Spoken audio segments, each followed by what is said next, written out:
أعوذ بالله من الشيطان الرجيم بسم الله الرحمن الرحيم.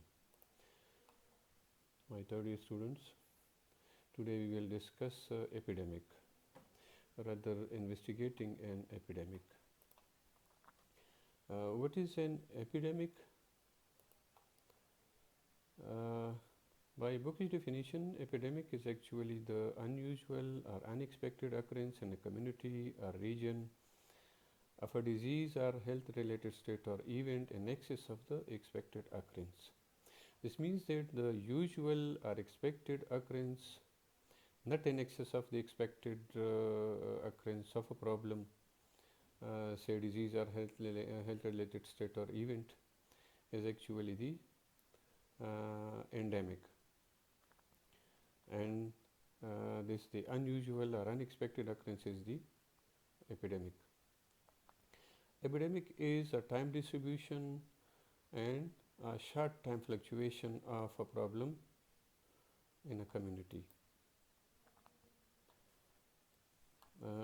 इसको उर्दू में वबा भी कहते हैं, वबाई मर्ज़ भी कहते हैं, और इसकी उर्दू की डिफिनीशन शायद कुछ इस तरह हो कि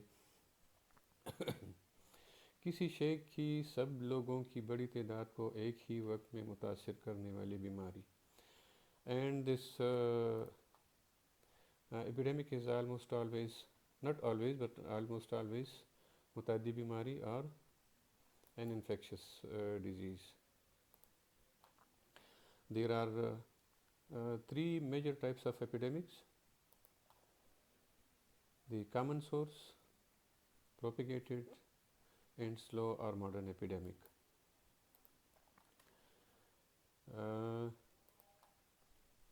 The common source epidemic is common source epidemic may be single exposure or multiple exposure.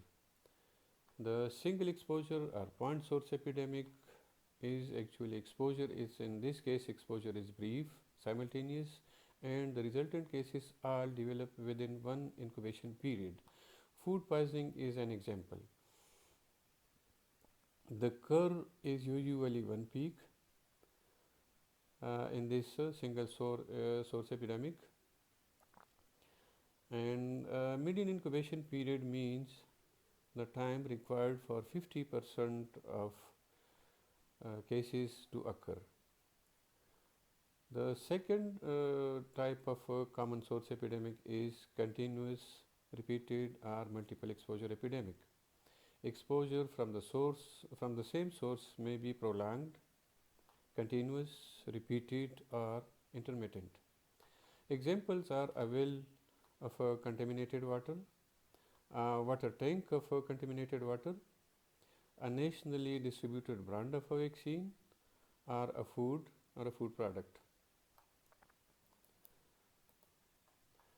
This is the epidemic curve. This is actually graph of a time distribution of an epidemic cases. If we plot time in time on x-axis, this one, and number of cases on the y-axis. If this is the exposure, then after the exposure there is a sudden rise in the number of cases. The graph suddenly goes up and then comes down. There is a single spike, and this is point source epidemic. As compared to endemic nature of a problem, this is say epidemic and this is endemic. This is the usual occurrence of a problem of a disease or cases, and when an exposure occurs just like this one over here, now there will be a sudden spike, a sudden rise in the number of cases, and afterward the graph may come down, and this is known as the epidemic curve.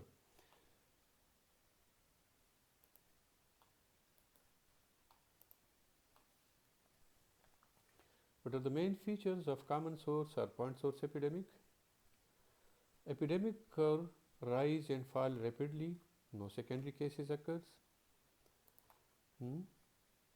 Epidemic curve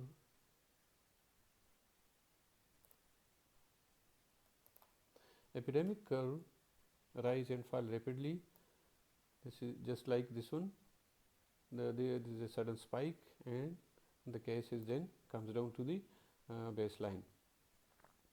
Epidemic is explosive. Uh,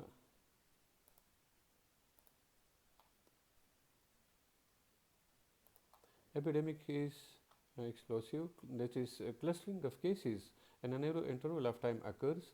All these cases occurs within one incubation period, and this is frequently due to an infectious. The epidemic is frequently, not almost always.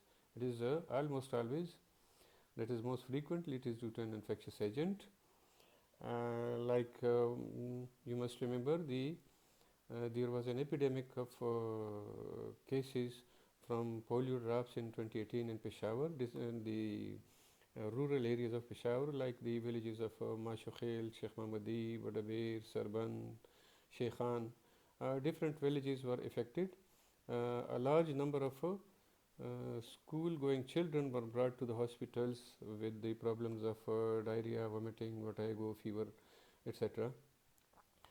Another epidemic of with the deworming medicines occurred in Abbottabad almost the same year. This was probably 2017 or 2018. And the common source or point epidemic is usually this is due to contamination of air, water, food, or soil. The second type is the propagated epidemic. In propagation of epidemic, a single person may come into a community, and this person in turn infect a group of people, and this group of people then further infect a large community. It is the propagated epidemic is most often infectious in origin. Person to person transmission of an infectious agent occurs, and examples are epidemic of hepatitis A, polio, dengue, corona. If we take the example of COVID, a single case of COVID, according to different sources, probably WHO, that it infects one case may infect 15 to 20 other persons, and if these 20 persons further infect, that single case within one incubation period may infect if this one person is infected in 20 and these 20 are further, so this one case will infect 400 persons within 2 incubation periods. Epidemic rise gradually and tails off over a longer period of time. In this propagated epidemic, this COVID-19 is actually an example of a propagated epidemic. This epidemic gradually rise and tails off over a longer period of time. The propagated epidemic depends upon the herd immunity, contact, and secondary attack rate. What is herd immunity? This is an older slide of the days when some people came from Iran through Taftan border. You study this at your ease. Third is the slow or modern epidemic. The time scale of these epidemics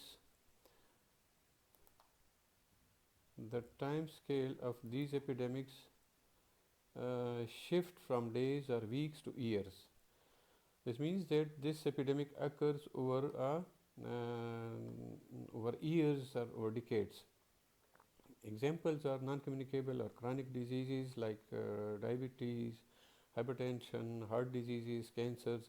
The number of these chronic diseases is on the rise with the passage of time, and this long-term fluctuation, that is the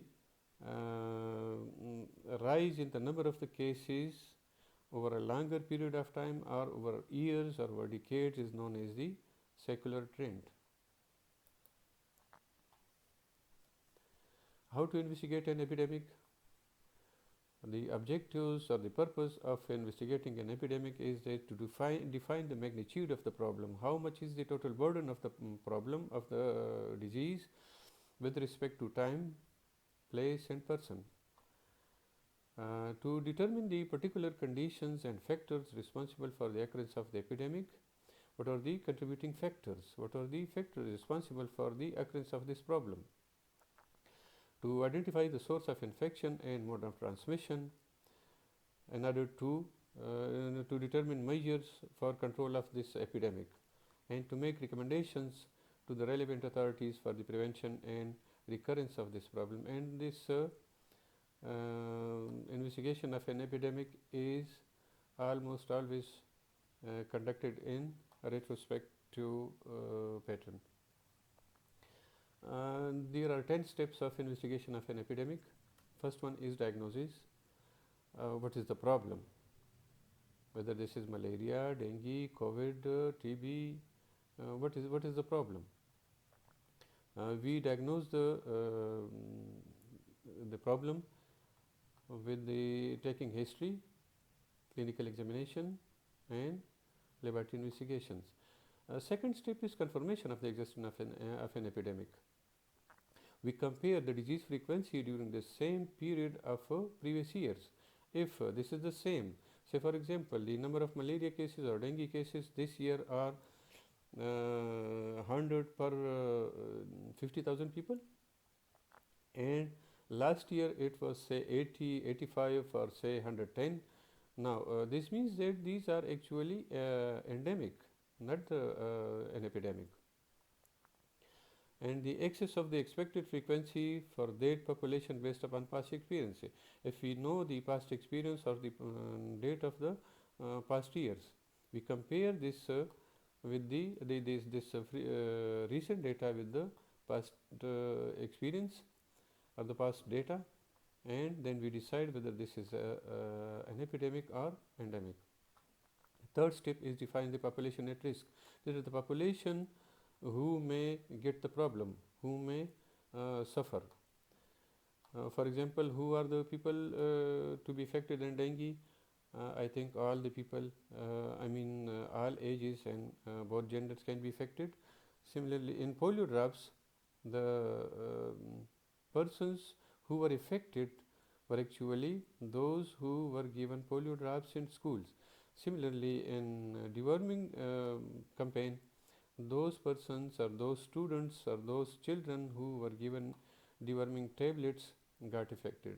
So these, in this case, population is the whole population is the population at risk. In this case, the children, the school children who were given polio drops at schools, and in this case, the children who were given these medicines.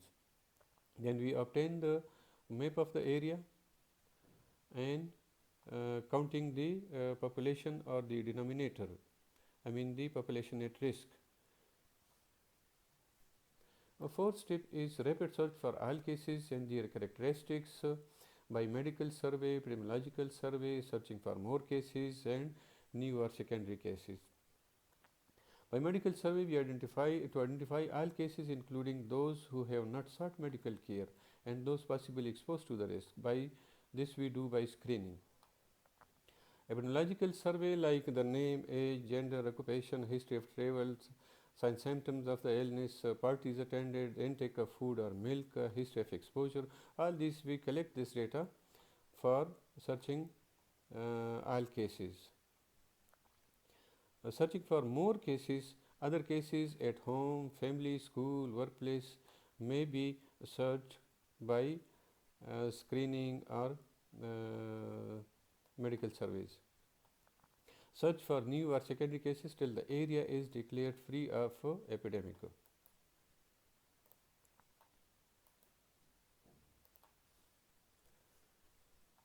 Fifth step is data analysis. When we collect data through our medical survey, epidemiological survey, searching for more cases, etc., then we analyze this data with respect to time, place, person. The time means the epidemic curve. We draw the epidemic curve at what time this problem occurred, and then spot the map, the geographical distribution of the cases.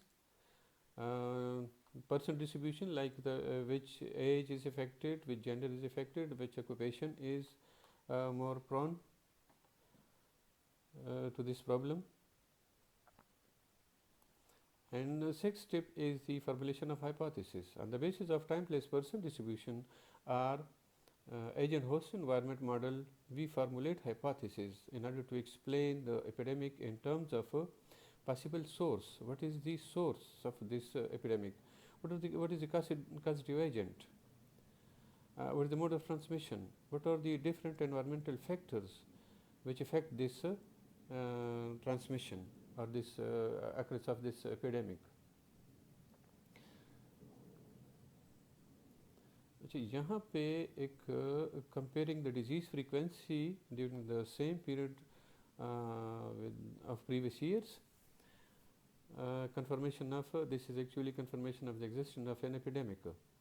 यहाँ पे थोड़ा सा मैं explain करूँ कि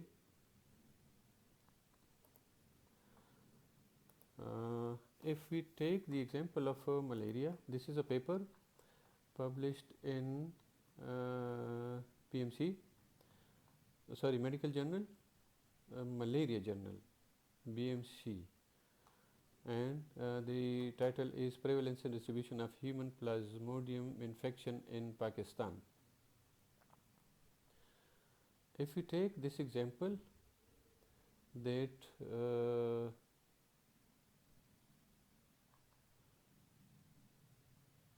the malaria cases in Pakistan are किधर गए भाई?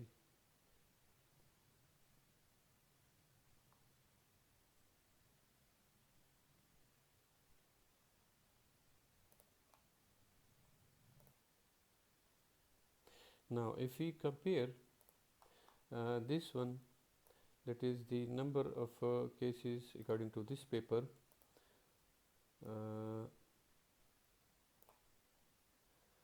in Pakistan 500,000, that is 5 lakhs malaria infections and 50,000 malaria attributable deaths occur each year.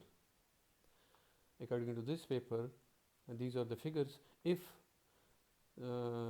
cases of malaria and deaths due to malaria occur with the same rate, not with the same number, with the same rate in say some European country, this will be an epidemic over there, while the same is endemic in our country. So confirmation of existence of an epidemic means that we compare the disease frequency during the same period of previous years and excess of the expected frequency for that population based on past experience. So if we apply this figure to Pakistan, this is endemic over here, and if we apply this figure, this is this 5 lakh cases and 50,000 deaths in any European country, this will be epidemic over there. So this was about that comparison. Now the step number 7 is testing of that hypothesis by comparing the attack rates in the exposed and non-exposed groups, just as we do in the case control studies by plotting a 2 by 2 table and then compare the attack rate in this exposed group and this exposed group and the non-exposed group. Step number 8 is evaluation of ecological factors.